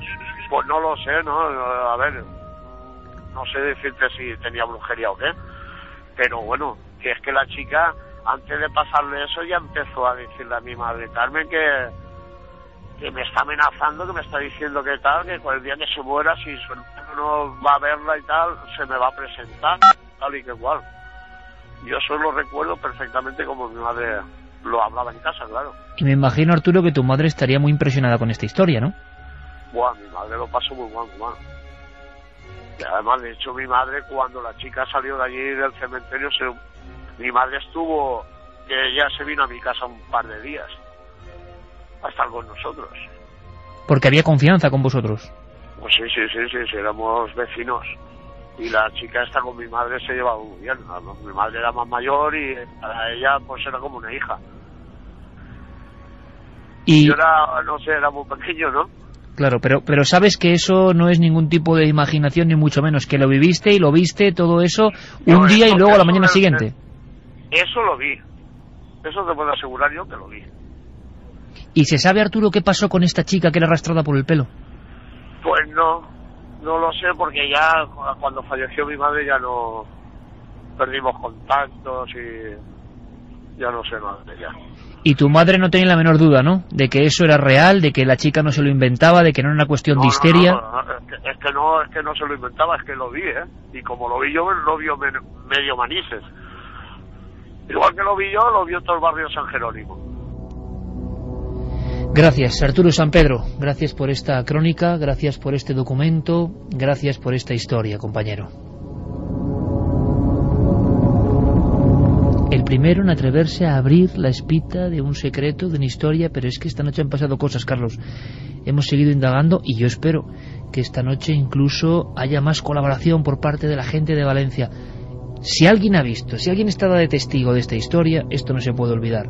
Son los años 60, 65, 66. ¿Qué hemos podido saber a día de hoy a las 12:53, Carlos?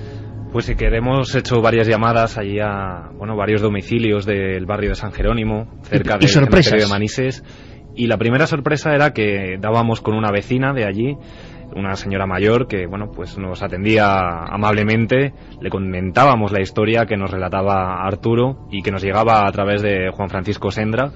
Y pues la verdad es que para mi sorpresa, al principio no recordaba mucho, pero cuando ya le íbamos especificando más detalles de la historia que nos había dado Arturo, sí que empezaba a recordar. Ella no había sido testigo, pero sí que recordaba que en esa época había habido un revuelo total en la barriada, tal y como nos contaba el oyente, y que sí, que efectivamente había pasado algo con una mujer relacionado con el cementerio de Manises. Y sí que nos lo confirmaba esta vecina del barrio de San Jerónimo. Más tarde llamábamos también a la policía local, al cuerpo de autoridad local de allí de Manises. Me atendía un agente, que también igual nos ha atendido amablemente y que pues también nos decía que en el archivo de allí del ayuntamiento seguramente este evento esté recogido y que él mismo tenía 13, 14 años por entonces y que al igual que Arturo recordaba también que una mujer había sido arrastrada hasta el cementerio de Manises e incluso me hablaba de algo relacionado con espiritismo también. No recordaba, tenía como pequeños retazos, pequeñas imágenes, porque tampoco había sido testigo este agente, pero sí que nos volvía a confirmar una vez más este agente de la policía local de Manises que esto había ocurrido en la realidad y que había sido recogido tanto en el archivo como por la prensa de la época. Pues el caso es tan fuerte, es tan impresionante que merece la pena todo el esfuerzo para arrancar la historia, saber qué ocurrió.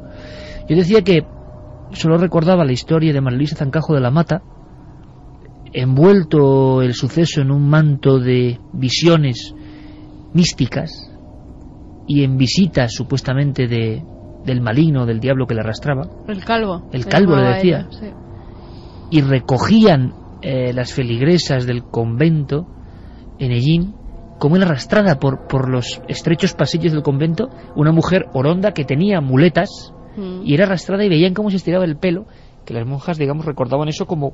Sobre todo eran las propias hermanas de congregación las que veían como por la noche en la celda empezaban a dar fuertes golpes, a veces asustadas por si se había caído la religiosa de su cama, acudían a ver qué pasaba y veían o cómo se estaba quemando el camisón que llevaba puesto sin que hubiera ni ningún mechero, ni ninguna vela, ni ninguna cerilla en la habitación, unas combustiones espontáneas que se daban incluso delante de testigos, y también, como bien dice Siker, sufría los ataques de lo que ella creía que era el demonio. La cogía del pelo. Varias monjas fueron testigos de cómo ese pelo quedaba en posición completamente horizontal, cómo alguien la arrastraba a través de la habitación, incluso la subía por la pared. Escenas muy fuertes de las que hay testigos vivas, de las que en Ellín, en ese convento donde sigue quedando un pequeño museíto que recuerda a María Luisa Zancajo de la Mata, pues se pueden ver incluso esas reliquias, entre comillas, que han quedado de ella. ¿Tenéis información? ¿Recordáis algo? ¿Vuestros padres recuerdan algo? ¿Vuestros abuelos? ¿Estabais allí? Da igual la edad, porque Arturo San Pedro tenía 5 o 6 años, pero como para olvidarlo. Hay que aprender alguna cosa más de este lugar, porque han ocurrido otras historias en este lugar. Siempre pasa. Yo estoy recordando ahora, y ahora, Carlos, vamos a tirar de lo que hemos sabido, yo estoy recordando ahora el otro caso parecido, que es otra de las escenas que a mí no se me olvidarán nunca, cuando me la contó el forense Blázquez, de Granada precisamente. Ha ocurrido la muerte por exorcismo de una mujer, Encarnación Guardia, año 90. En una sesión de espiritismo. Todo hoy tiene una especie de conexión, ¿no? Espiritismo ancestral, intentan sacarle el demonio del cuerpo, entre comillas, y acaban matándola. Le acaban provocando un edema cerebral y pulmonar por la ingesta de vinagre y sal. Y según los presentes, aquella mujer sonríe, habla con voz de hombre, gira su cabeza o queda como un pelele colgando. Lo que parecía ficción se comprueba en el Instituto Anatómico Forense de Granada. Y yo siempre me he imaginado esta escena, la del forense Blázquez. Una persona científica, una persona escéptica, una persona que quedó tan impresionada con esta escena que hizo un libro, El exorcismo del Albaicín, y no quiso saber nunca jamás nada. Pero ¿sabéis lo que a mí me impresionó de verdad? En la noche acude al anatómico forense, reposa en la sala aquel día solo el cuerpo de Encarnación Guardia, tapado con una especie de mandil verde. Cuenta el forense que aún tiene una expresión de risa en su boca, los ojos completamente abiertos, y el pelo estaba tan estirado que se mantenía casi electrificado y rígido hacia atrás en la mesa. En la escena ocurrida en una calle del Albaicín, los integrantes de aquella especie de congregación espírita espontánea que pretendían ponerse en contacto con un hermano muerto, aseguraban que todo empezó cuando algo empezó a tirar del pelo de esta mujer. El pelo hacia atrás, el pelo convertido en algo casi pétreo. Después Blázquez cogió la cámara de fotos, aunque esa es otra historia, hizo varias tiradas y no salía ninguna foto. Me imagino su cara de horror observando aquel rostro con el pelo agarrado por algo, todavía ahí, presente. Esta historia la seguimos desarrollando en Milenio 3. Después de las noticias, Carlos Largo tiene algunos datos sobre el lugar de los hechos. Si sabéis algo de esta historia de Manises, por favor, contribuid con nuestra investigación en tiempo real.